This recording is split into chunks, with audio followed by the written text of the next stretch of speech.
There's a standard for romance anime. It's usually set in high school, features lots of dialogue between two or more characters, and is often pretty stiffly animated. Main characters talk, and they walk, and that's about the main animations of most of the series, with a couple of dynamic shots and vibrant sparkly backgrounds thrown in for fun. But does that really have to be the only way slice of life romance can be made? If we look at other slice of life series outside of romance, we see this is often not the case. For example, in the wacky world of Bocchi the Rock, every moment is steeped in vividly expressing Bocchi's inner anxieties. Or in the slice of life Nichijou, with its range of art styles to express the mostly mundane life of the girls in the most unorthodox ways possible. The newest college romance series, My Love Story with Yamada at Level 999, provides a similarly refreshing take on a fairly simple web manga, taking the stock of slice of life animation and adding in a healthy amount of creativity, color, and pop, redefining the idea that romance series, especially shoujo, have to stick with one standard style. Welcome in, my friends. If you're new here, hi, my name is Phoenix. Today, we're going to be diving into the poppy animation of My Love Story with Yamada-kun at level 999 to determine why it's an incredible adaptation of its source manga and a great example of how fans want a shoujo series to be animated, if it is a shoujo series, that is. Before we begin, though, make sure to grab your cup because it's time to spill the anime tea. Oh, hold on. I think I'm getting a delivery. Thank you. It's a Japan candy box. So this month's theme is Tokyo Arcade Tour. So since we're going to be talking about a video game inspired romance story, it'd be great to have some video game inspired snacks as well. Thanks to Japan Candy Box for sending me a box. If you'd like to try some snacks straight from Japan, you can use code THEANIMET to get $5 off your next subscription for a limited time. More info in the pinned comment below. For those unfamiliar with the new romance slice of life series, it's a simple story about a college girl named Akane who ends up being recently dumped by her boyfriend, who is the one to introduce her to the online world of Forest of Savior. There she ends up venting her emotions to a disgruntled, rude player named Yamada, who says he really can't care less about the situation she's going through.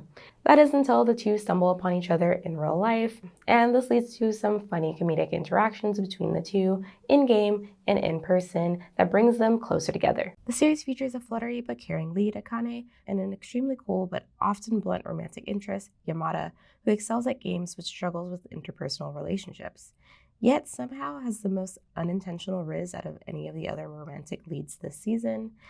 And of course, there are plenty of fantastic side characters I could get into, but again, it will lead to spoilers, and I don't want to do that. So instead, I'm just going to mention that I love this character, Runa, and I love the way she eats potato chips. Like the way I'm about to dive into these gigant, what are they called? Poteco triple consomme potato rings. Say that 3 times fast.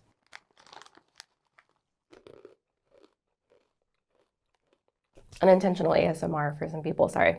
There was kind of some concern at the beginning of the series when people found out that this was kind of an age gap romance, because Yamada is in high school and Akane is in college. However, it gets revealed that the scandalous age gap between the two is a whopping 2 years.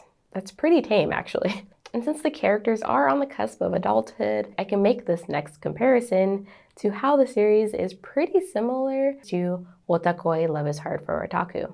And the reason that it's similar is because, both characters bond over their nerdy hobbies, but it leads back into this idea that series that with romances with characters that embrace their nerdy otaku sides are becoming more popular. I mean, we're already seeing more office coworker romance series popping up every season, possibly because of the influence of series like Wotakoi. Another similarity between Wotakoi and Loving Yamada-kun is that they both were published on web manga sites, and they both won awards which propelled them into getting anime adaptations. This is important to note because a lot of the series that most people are familiar with tend to come from manga magazines like Shonen Jump and all of their titles that we see get animated. But there has been a steady rise in web manga series getting more adaptations. And web manga series tend to come from websites that don't have a particular demographic. They're not necessarily a magazine, more so just a site where creators can publish their works and then sell them on that site to people who want to buy them, especially considering the fact that Loving Yamada-kun may not even really be a shoujo title, but I don't want to get too far ahead before diving into the incredible animation of the series. So let's do that. The vibrant poppy art style of Loving Yamada-kun is really nothing new to slice of life series, but it is something I've yet to see from a shoujo romance anime, as most other series tend to rely on pastels and warm ambient colors and other similar aesthetics that match the tranquility of a series. But Loving Yamada-kun starts off with a bubbly video game-inspired style that feels fresh while still sticking to its shoujo roots, mixing video game iconography, daily activities like drinking, strobes of light, color, and sometimes flowers, all into a fun style that easily captivates an audience. My favorite part of the animation style in particular happens to be the snappy transitions between one moment to the next. Honestly, the transitions are smoother than these Super Mario choco-coated candy snacks. Very light, fluffy. This is just the video editor in me geeking out a little tiny bit, but I mean, just look at this transition. It's fun to watch, but it also helps set the pace of the series and the comedic timing as well. Especially in the first half of the show, where a lot of scenes happen at once and they kind of have to get to them pretty quickly. But Loving Yamada-kun isn't all snappy, poppy transitions. It also has ties to its shoujo roots in keeping with these vibrant, beautiful, colorful backgrounds that envelop characters during certain moments, as well as like the ephemeral special effects that you see in shoujo manga making its way into the series as well. There are also moments that really do a good job of highlighting the emotions of each character, particularly Akane, she's the main character. I love in the first episode, we get her kind of talking to her boyfriend through the steam of tea, and how every time she looks at tea from that point on, it's kind of a reminder of her swirling emotions and how she's trying to reeling with the loss of her boyfriend.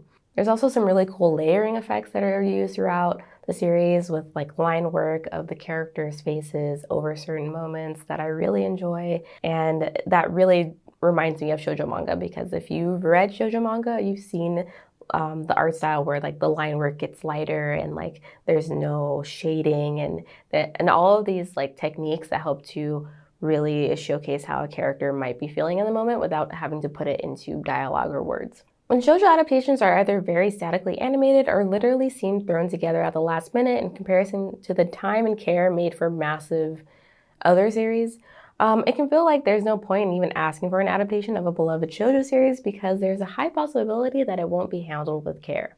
But when we do get series like My Love Story with Yamada-kun, it feels refreshing to see the time and effort put into adding these tiny little poppy transitions and dynamic overlays of characters and their emotions and all these little extra details that we often miss out on other adaptations for a shoujo series. And it makes fans hungry for more, and I am fans. I'm hungry for more. I want more series like this. It kind of sets the standard of what fans want for these shoujo anime adaptations. But let's talk about this one really important fact that I uncovered in the research of this video, and it's the fact that is this series even a shoujo? Before I get into that though, I need another snack, so I'm gonna eat this caramel pudding Kit Kat. It's literally like eating a cake. Why does the US not sell these? Anyway, I mentioned before that Yamada-kun, like Wotakoi, came from a web manga website and ended up winning an award, which ended up getting it turned into an anime adaptation. But that doesn't necessarily mean that it is a shoujo series. And I only bring this all up because of an interview that I found with the creator of the series, Mashiro, where they talk about how the story kind of didn't have a definitive demographic or genre at first because of the audience that was on Ganma, which is the website that Loving Yamada-kun is published on. With them saying, quote, "Initially, we were conscious of a broad readership, so I always felt pressure to consider male readers, even though I'm more comfortable with shoujo manga. I was constantly worried about how far I should steer the manga towards that direction.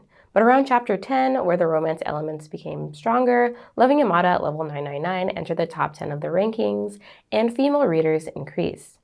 The series wasn't even initially titled Loving Yamada-kun. It was initially titled Afro Yamada to try to appeal to like the mostly male fan base on the website at the time. And if you look through Ganma's list of web series that you can go through and purchase, of series for male demographics and female demographics, but you know, there's certain ones that I'm gonna have to blur for this video that are clearly targeted to the earlier. So this can be kind of confusing for fans because, you know, we want to hype up the series as a great shoujo, but the fact that it might not have even been a shoujo at first, or that it even still is questionable and kind of makes me feel a little bit sad. I don't think it being a shoujo or not takes away from what I said about the importance of creating beautifully adapted anime series anyway, but it does make me question if other shoujo series would have been given the same care if they didn't kind of appeal to an audience that is both male and female. Anyway, I just want to put that out there for food for thoughts. And speaking of food, I'm going to try this last snack, which is some Pokemon chewing gum that's soda flavored to like wash down all of the other snacks that I tried. I got Eevee. Tastes like soda pop, like a 7-Up. To end off, regardless, I genuinely enjoyed the adaptation of My Love Story with Imada-kun. I think it was a great series. The first season actually got me hooked on the manga, which I ended up loving, and you can read it legally on the app Mangamo, where the first few chapters are free. This isn't a sponsor, I just am glad I found this legal app. Anyway, you can definitely tell there was a different approach in the first few chapters that leaned towards more slapstick comedy rather than romance. And there was even a little bit of fan service of Akane's character at the beginning. But as the chapters go on, romance and intimacy become more prevalent, and it leans into a more shoujo style. Speaking of intimacy, there are a few spicier scenes that I'm dying to see animated in a second season, only because it would be nice to have a series about two adult characters navigating physical attraction within their relationship. And also because I'm tired of series like My Dress Up Darling, who animate similarly spicy scenes, but with younger characters. Because I'm just tired of it. Does it even really need to be said again?